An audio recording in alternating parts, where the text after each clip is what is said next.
Hilton, I'd like you to Sure. be with me, okay?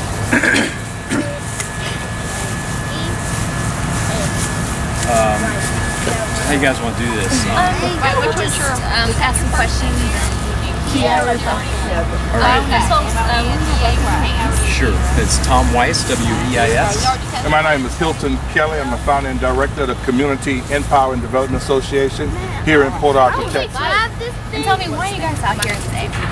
Well, there's the reason we're out here today is, do you want to hear this little background about what happened here?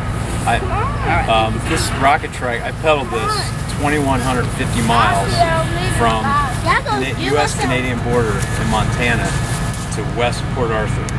And I did that to keep Keystone toxic tar sands pipeline out of our country. And what I've been doing, I call it the tour of resistance. And I've been writing to lend my support to all the American people who live along this pipeline route, who have sent a very unequivocal message to me that I'm here to deliver to the President of the United States and to Congress, every member of Congress, and TransCanada.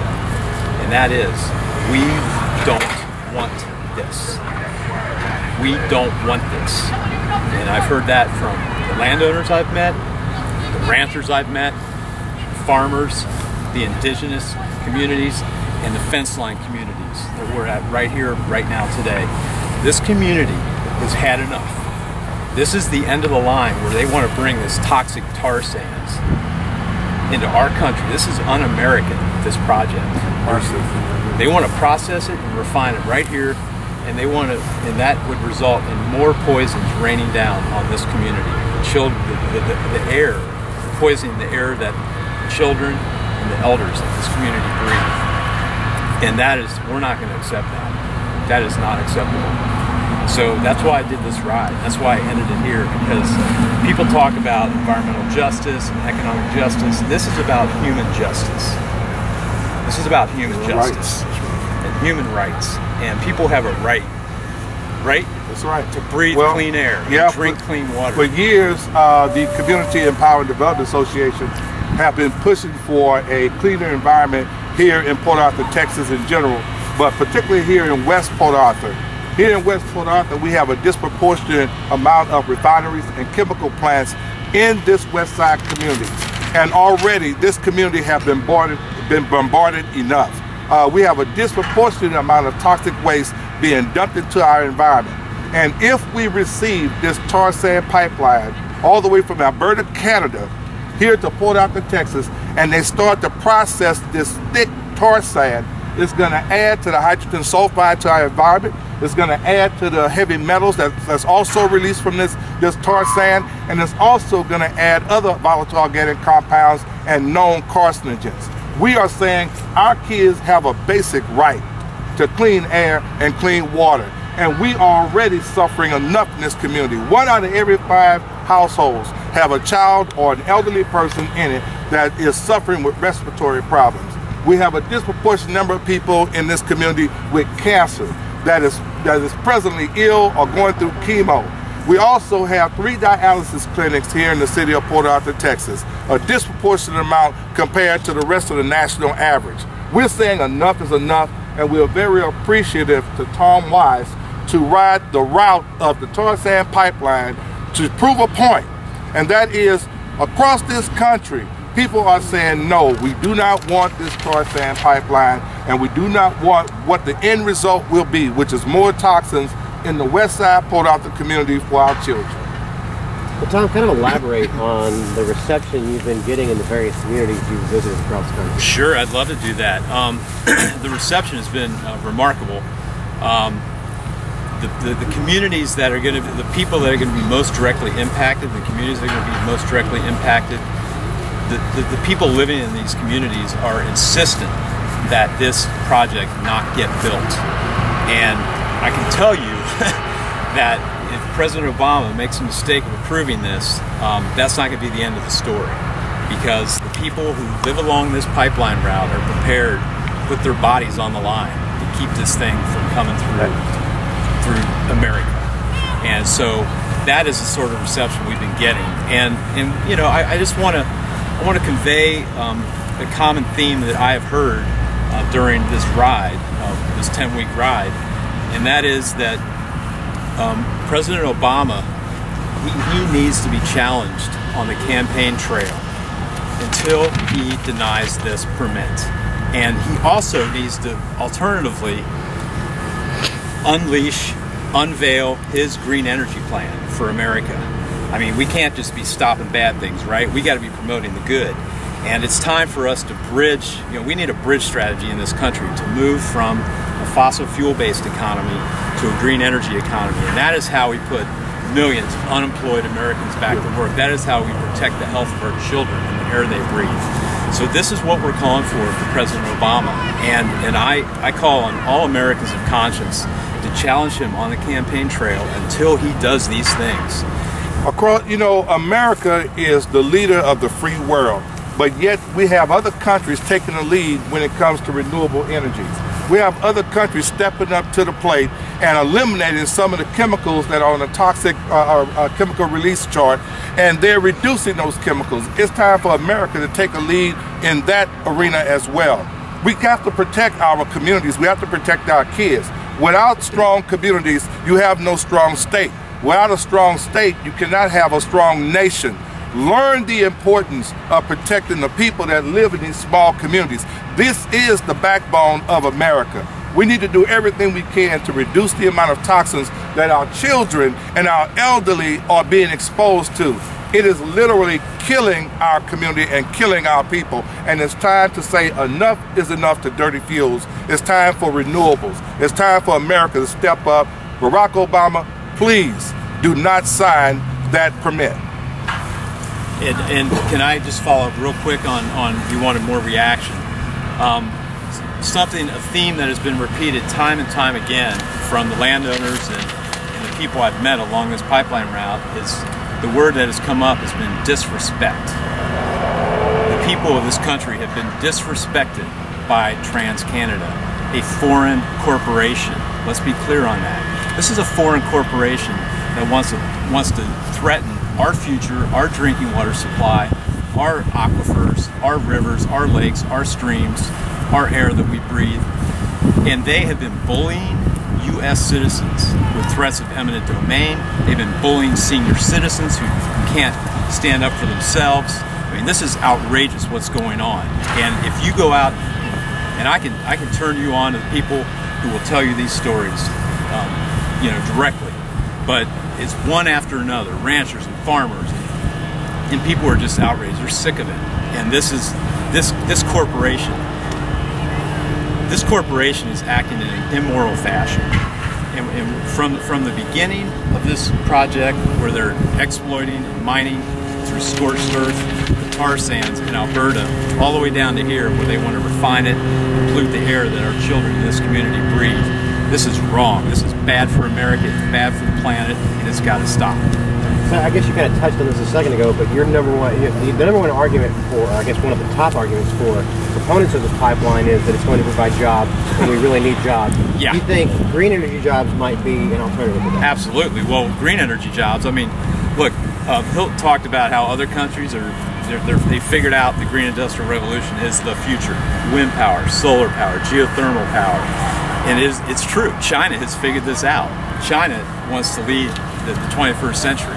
And I want America to lead the 21st century. You know, we need to be launching a green industrial revolution. We need for President Obama to announce a green energy moonshot for this country. It's time for him to have his Kennedy moment. And the American people, we will rally. We will support him. If President Obama denies this pipeline permit and supports a green industrial revolution for the country, I can tell you the American people will have his back on both of those things. We will have his back.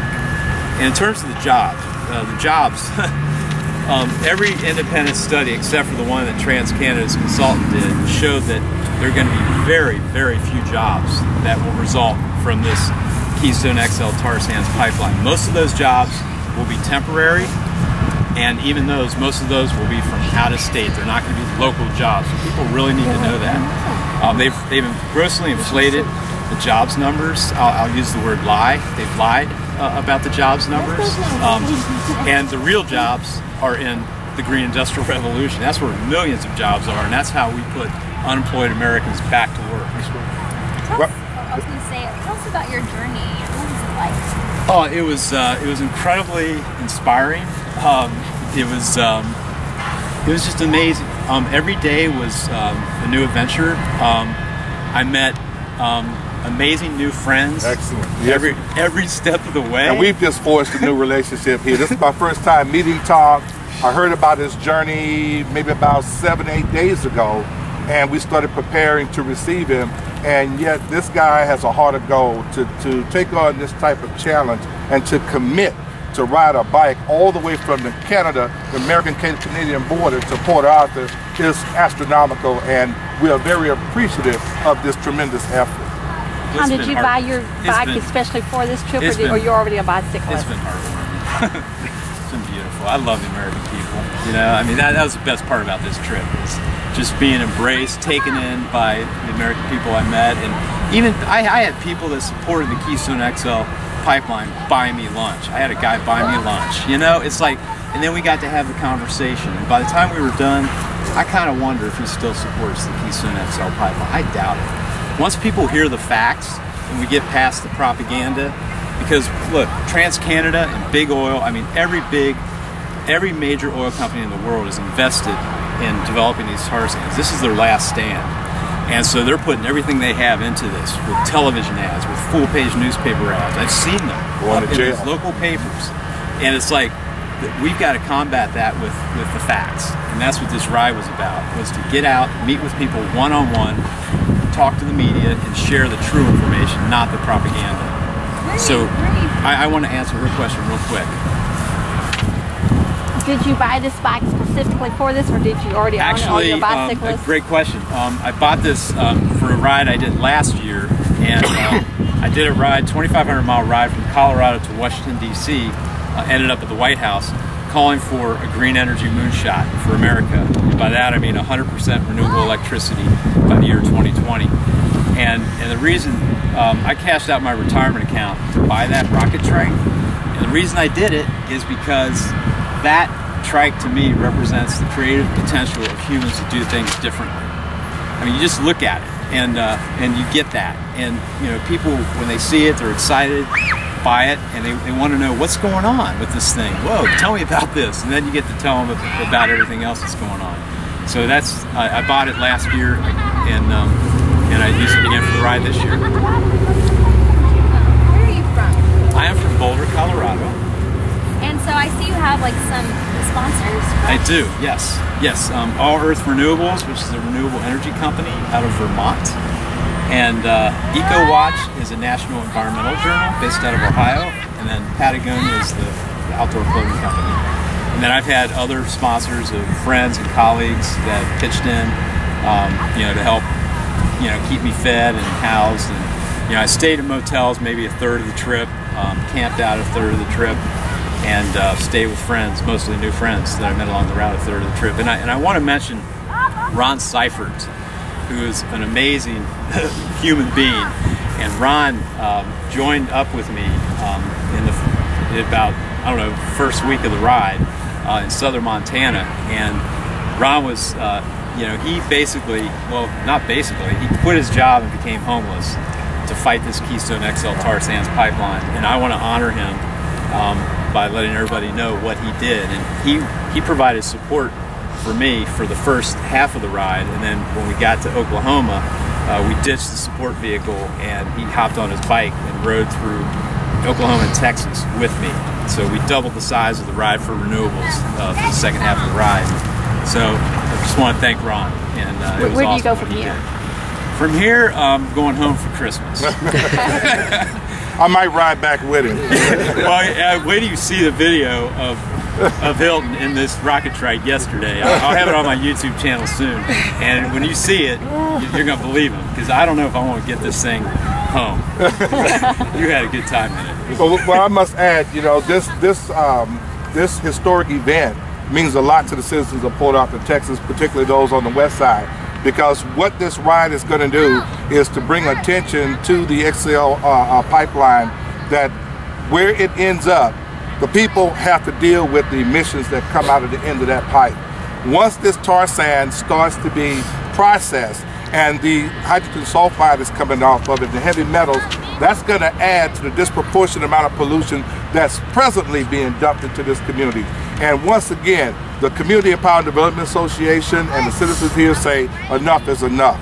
President Barack Obama, we need him to step up to the plate and do everything he can to see to it that that pipeline does not come to Port Arthur, Texas.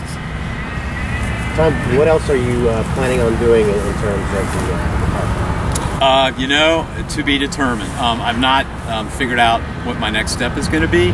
I'm going to be consulting with all the people I met over the past 10 weeks in 6 states, and we're going to be laying plans to make sure this never gets built on American soil. I can tell you that. Are you an environmentalist by trade, or did you do something different? You know, an environmentalist, it's an interesting word. I'm someone who believes in justice, and you know, I think the word environmentalist it's a label that is used to divide people. Look, I'm wearing this for a reason. I'm a patriot. I love this country. I'm a planetary patriot too. I love this planet. I love Mother Earth, and I'm standing here today to fight for her and to fight for our future. And so, environmentalists, whatever you want to call me, I'm just a guy who believes in justice, and I believe that the American people, when and thank you for all being here, because you're going to help us get this out to the American people. When they hear about what's going on and how wrong this is, I believe that they're going to stand up and demand that President Obama deny this permit immediately. There's no reason for him to wait another day. We don't need a 60-day waiting period like they're playing around in Congress, or we don't need to be waiting until after the election. The time to end this is now. There is nothing about this project, this toxic tar sands project, that is in America's national interest. Nothing. Does this project and the permitting of it have any business being tied to other business coming before Congress, such as the jobs bill now? No, that's just game playing. I mean, look, let's get real clear about this. There's one person who gets to decide whether TransCanada gets his presidential permit, and that is the President of the United States, President Obama. And he does not have to wait for more studies. We've had enough studies. We've had enough studies done to know that this is bad for America and bad for the American people. So we don't need more studies. We don't need to wait until after the election when the pressure is off. The time is now. The time is now. Democracy is not a spectator sport. So this is the time for all Americans of conscience to stand up and challenge President Obama on the campaign trail until he denies this permit. Where did it begin? It began north of a small town called Loring, Montana, L-O-R-I-N-G, right at the U.S.-Canada border. I actually took my passport and I crossed into Canada, went up to the customs center there, and turned around and came back in. And when I was there, as I started to come back into the country, I literally drew a line in the sand, and I said, "This TransCanada shall not pass. They shall not pass. They are not coming into our country with this tar sands pipeline. It's not going to happen." What was your total mileage? Total mileage was 2,150, and every mile was like I said, an adventure, and it was incredible. And when did you arrive in Port Arthur? I arrived in Port Arthur a few days ago. I arrived in Beaumont a few days ago, and I had spent a few days there staging the final leg of the trip. I did about 20 miles yesterday and the final 2 miles this morning. And also we did an event over in Houston at TransCanada's headquarters to send we call it the 12 Disgraces of Christmas. It was the event that we did, and we had pipeline fighters who had 12 gift boxes that we took to the corporate headquarters of TransCanada. Each one had one of the lies or atrocities that they're trying to foist on the American people, and so we delivered those. We tried to deliver them to them. We got 3 of them into their office, and Then they kicked us out, and they said you're gonna have to mail the rest. So we'll do that. We'll do that. So what was your start date? Start date was October 13th. And Been out there a while. yeah, I've been out there a while, and it's just been an amazing journey. And what is so heartening for me is the people that I talk to who either were kind of for the pipeline because they thought, hey, we need jobs, we're desperate for jobs, we need to boost our local economy. It was those people that I talked to. I mean, all you have to do is spend a few minutes telling people the facts about the jobs, how few jobs there really are with this, and how many jobs there could be if we go another direction as a country. Or tell them about how their drinking water supply is going to be poisoned permanently. You can't clean up aquifers. We can't get down there and clean up aquifers. You have Carrizo-Wilcox aquifer. You have other major aquifers here in Texas. Those are precious resources. They belong to the people. They don't belong to foreign corporations. And we can't allow them to threaten. You talk about the human rights violations. First Nations people up in Canada they're being poisoned. I mean, we're talking about an area the size of Florida that they are conducting a scorched earth policy to get at this tar sands. That is how much they want to mine up there. And I haven't even talked about the climate impacts of this. I mean, Dr. James Hansen, the nation's top climate scientist, said if we burn all the world's tar sands on top of the fossil fuels that we are currently already on track to burn, it is game over for the climate. Game over. That means we're not going to be able to keep living on this planet. So if that doesn't wake people up, I don't know what will. Okay. Thank you. Really appreciate you all coming out. No problem. Thanks a lot, man. Appreciate it. I appreciate it. I was going to tell you it was okay. I hit you and I was